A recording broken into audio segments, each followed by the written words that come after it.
welcome to all our viewers in Nigeria and around the world to Midday News on Global Television. Coming to you live from the nation's capital, Abuja, I am Uyi Agumofwewe. A quick reminder that Global Television is on DSTV channel 365 and free to air on Nightcomsat. A sincere apologies for bringing the news behind schedule, occasioned by some technical challenges. Thank you so very much for your understanding. The Joint Admissions and Matriculation Board, JAMB, says candidates under the age of 16 can now be considered for admission for education. Professor Tahir Maman. The World Health Organization, WHO, has launched a new platform providing cost-free cancer medicines for thousands of children living in low and middle-income countries in a bid to improve lagging survival rates. The first medicines were being delivered to Mongolia and Uzbekistan, the WHO says, with further shipments. Jordan and Zambia as part of the project's pilot phase.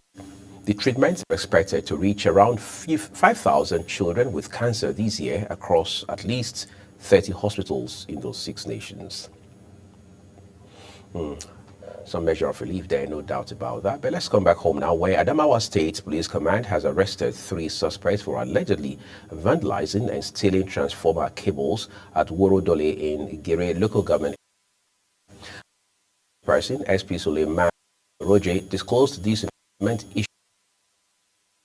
All Progressives Congress APC seeking to nullify River State local government election conducted on October 5, 2024. During the proceedings, the Apex Court announced that a date for the judgment will be communicated later after all parties in the suit have adopted their processes.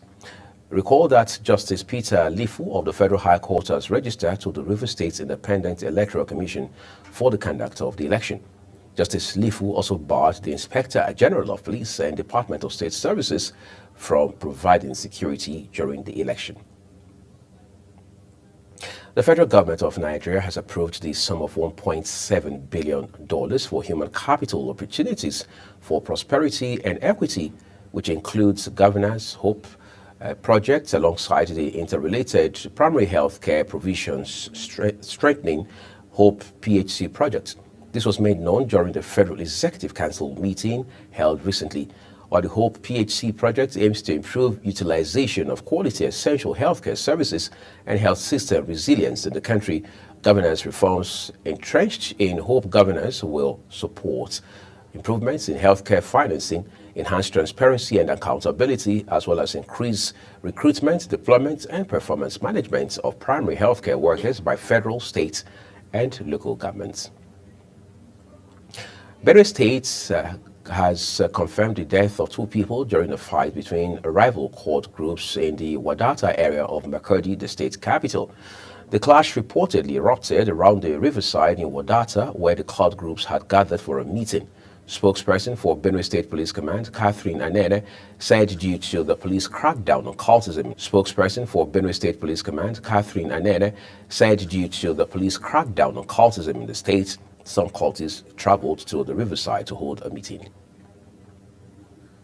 Kogi State Governor Usman Ododo has called for deeper collaboration among security agencies operating in the state to advance the administration's zero tolerance for crime in all parts of the state.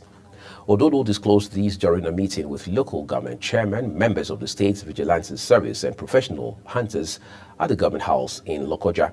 He further stated that if crimes and criminalities will be defeated in the state, there is need for local chairmen, community leaders, and security operatives to work together towards ensuring a safer environment for citizens in the state. Minister of Arts, Culture, Tourism and Creative Economy Hannatu Musawa has announced that the federal government is developing a diaspora city to enable Nigerians abroad invest and reconnect with their roots. Musawa made this known in Abuja during the announcement of the Motherland 2025 initiative, where she noted that the ministry is not only focused on reimagining the tourism sector, but also committed to rebuilding platforms for economic growth, cultural exchange, and community development. The Forum of Chief Executive Officers of State Muslim Pilgrims Welfare Boards, agencies and commissions has raised an alarm that thousands of Nigerian intending pilgrims may not perform the 2025 Hajj because the chairman of the National Hajj Commission of Nigeria, NACON, Professor Abdullahi Saleh Usman, has cancelled the Mashare contract. The Forum's Secretary and Executive Secretary of Adamawa State Muslim Pilgrims Welfare Board, Abubakar Saliu, who spoke on behalf of the Forum, raised the alarm in an interview with journalists. The Forum comprises the chief executives of all the state's Muslim Pilgrims Welfare Boards, agencies, ex-Muslim Pilgrims Welfare Boards, agencies and commissions in 36 states and commissions in 36 states and the Federal Capital Territory. Kebbi State Government has announced the disengagement of all 21 local government education secretaries across the state. The announcement was made by the Secretary to the State Government, Yakubu Balatse Fida, through a press statement issued in Birnin Kebbi, the state capital. Balata Fide stated that the decision takes effect immediately and the affected officials have been instructed to hand over their responsibilities to the directors of administration in their respective local government areas. The National Drug Law Enforcement Agency, NDLEA, has arrested two suspected. This is Global Television, and you're watching the live broadcast of Midday News with Uyag Mofwegbe. When the rest of the news returns, Trump order triggers International Boxing Association transgender ban. We have those details from the world of sport for you, as well as stories from business and the foreign scene right behind this break. Do stay with us, everyone.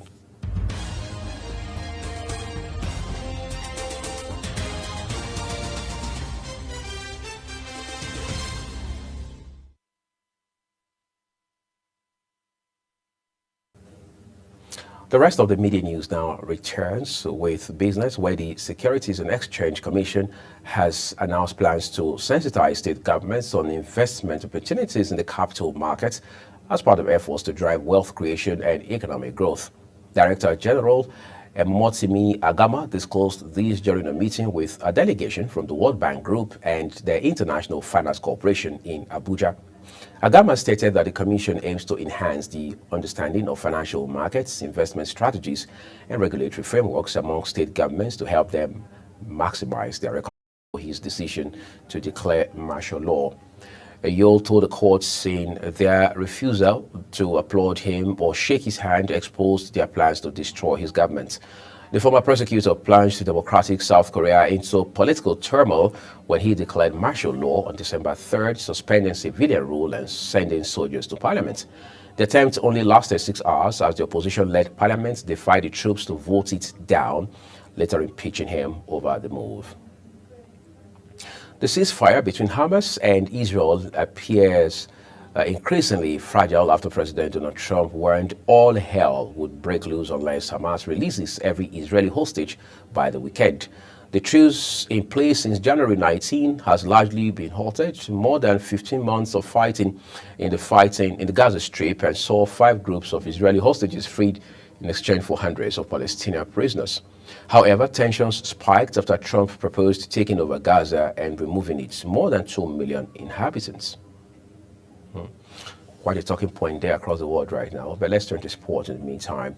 The International Boxing Association has announced plans to take legal action